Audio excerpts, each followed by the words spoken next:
یہ ہے بدعت، یہ ہے بدعت۔ دوسری بدعتیں جو ہوتی ہے وہ نکاح کی بدعتیں ہیں، اگر اس پر بھی ہم کنٹرول کر پائے بہت حد تک ہمارے معاشرے کی اصلاح ہوں گی۔ نکاح کی کیا بدعتیں ہیں؟ شریعت میں نکاح بہت آسان ہے، اس کی اہمیت تو اپنی جگہ ہے، لیکن یہ آسان ہے، سستا ہے۔ شریعت میں نکاح کو کچھ بھی نہیں لگتا ہے۔ اللہ کے رسول صلی اللہ علیہ وسلم کے زمانے میں ایک خاتون آئی اور کہا اللہ کے رسول آپ مجھ سے نکاح کر لے۔ اللہ کے رسول صلی اللہ علیہ وسلم نے کہا میں ضرورت محسوس نہیں کرتا اس کی۔ تو کہا ٹھیک ہے اللہ کے رسول میرا نکاح کسی سے کروا دے آپ۔ تو کہا ٹھیک ہے میں تیرا نکاح کسی سے کروا دیتا ہوں۔ ایک شخص مجمع میں سوچا کہ اللہ کے رسول مجھ سے اس کا نکاح کرا دیجئے، کہ تو میرا نکاح نہیں ہوا ہے۔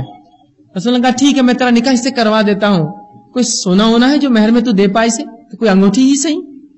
تو کہا اللہ کے رسول بس ابھی آتا ہوں۔ گھر گیا اور آ کر اللہ کے رسول سونا تو کچھ بھی نہیں میرے پاس۔ تو کہا ایک آدھ چاندی کی یا لوہے کی انگوٹھی لا لے، کچھ تو دے مہر میں۔ وہ فوراً دوڑتا ہوا اگر آیا اور کہا اللہ کے رسول وہ بھی نہیں، بڑا غریب تھا۔ کہا کیا ہے پھر تو کیا دے سکتا ہے؟ تو کہا اللہ کے رسول صرف ایک چادر ہے جو کہ میں باندھا ہوا ہوں، نیچے تھے اوپر کپڑا بھی نہیں تھا بیچاروں کے پاس۔ تو کہا اب یہ تو تیرے لیے ہے، اس کو کیا دیں گا؟ تو ایک چادر میں آدھی کریں گے تو کیا باندھیں گا تو تیبند؟ تو کہا یہ تو نہیں ہو سکتا۔ کہا ٹھیک ہے، اور وہ شخص مایوس ہو کر چلا گیا۔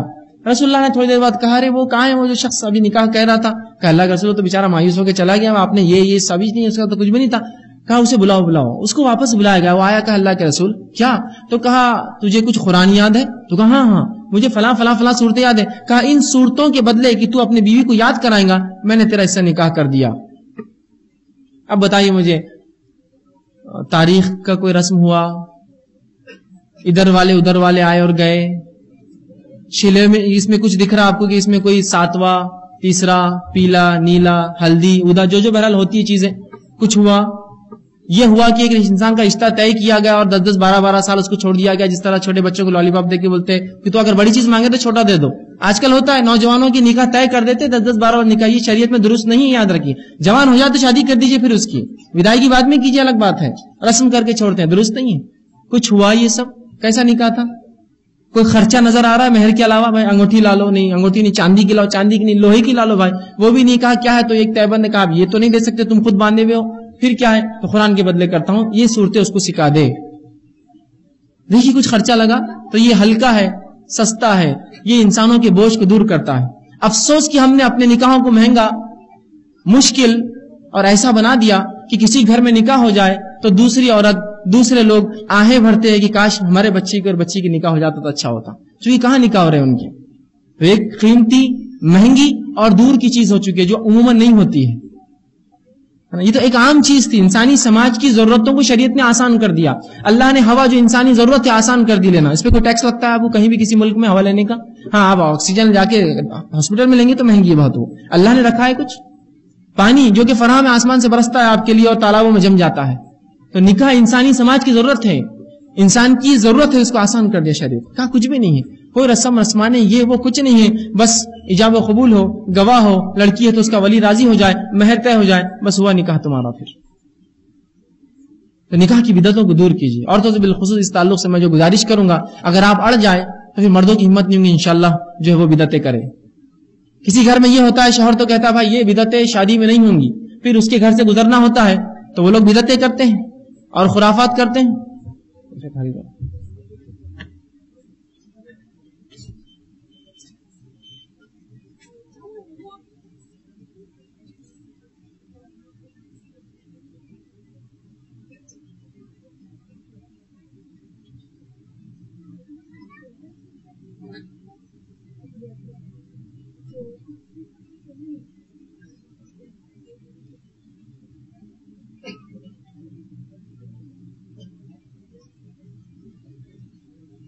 تو لوگ جو ہے بدعتیں کرتے ہیں، خرافاتیں کرتے ہیں اور پتہ نہیں کیا ہے۔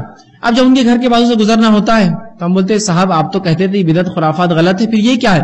تو وہ کہتے بھائی میں تو نہیں کر رہا ہوں، عورتوں نے میرے کو باہر نکال دیا، اب وہ مجھ پہ غالب آ گئے، میں کیا کروں؟ تو میں باہر بیٹھا ہوں کرسی پہ، وہ لوگ سب کر رہے ہیں۔ اب اگر عورتیں ہی یہ گھر میں کہیں کہ بھائی دیکھو اپنے شوہر سے یا جو جس کے گھر میں نکاح ہو رہا ہے اس کی ماں کہہ دے اس بچے کی، اور وہ گھر کی عورتیں یہ کہیں کہ بھائی ہم کو تو ہلدی مہندی نہیں کرنا ہے، آپ مردوں کو کرنا ہے تو کر لیجیے، تو مرد بولیں گے ہم کو کہاں کرنا تھی، آپ کے لیے سب ہو رہا تھا۔ تو عورتیں اگر اس معاملے میں طے کر لے کہ یہ بدعتیں اب نہیں ہوں گی تو انشاءاللہ نکاح بڑے آسان ہوں گے۔ جہاں اپنے بیٹے کے نکاح میں آپ رسم رسمانے کرتے ہیں، وہیں ذرا سوچیے اپنی بیٹیوں کی نکاح سے پہلے جب رسم رسمانے ہوتے کتنا بوجھ آپ پر آتا ہے، وہی بوجھ ان پر بھی تو آ رہا ہے آج. یہ سوچ کر کہ اللہ میرا بوجھ ہلکا کرے، ان کا بوجھ ہلکا کر دیجیے. اگر بیٹے کا نکاح ہے تو یہ سب خراباتیں دور کیجیے، انشاءاللہ آپ کی بچیوں کی نکاح میں اللہ آسانی کرے گا. پھر کہ دیکھو اس نے دوسروں کے لیے آسانی کی، اللہ اس کے لیے. اور اللہ کے فرماتے جو دوسروں کے لیے خیر چاہے اللہ اس کے لیے خیر چاہتا ہے، جو دوسروں کے لیے دعا کرے اس سے بہتر فرشتے اس کے لیے دعا کرتے ہیں وہ چیز کی. اور ایسے بھی لوگ گزرے سلف صالحین میں کہ جو چیز اپنے کو چاہیے ہوتی تھی ان کو، وہ دوسروں کے لیے دعائیں کرتے تھے کہ اللہ ان کا آسانی کر کے. تو ان کو پتا تھا کہ فرشتے ان کے لیے دعا کرتے ہیں، اللہ ان کے لیے آسانی کر. یہ ضروری ہے. دوسری یہ تیسری بدعتیں جن کو ہم کو روکنا ہے، اگر اس پہ ہم قابو پائے تو بہت حد تک جو ہے ہم اچھی خاصی بدعتوں پر قابو پائیں گے. وہ یہ ہے کہ میت کی بدعتیں.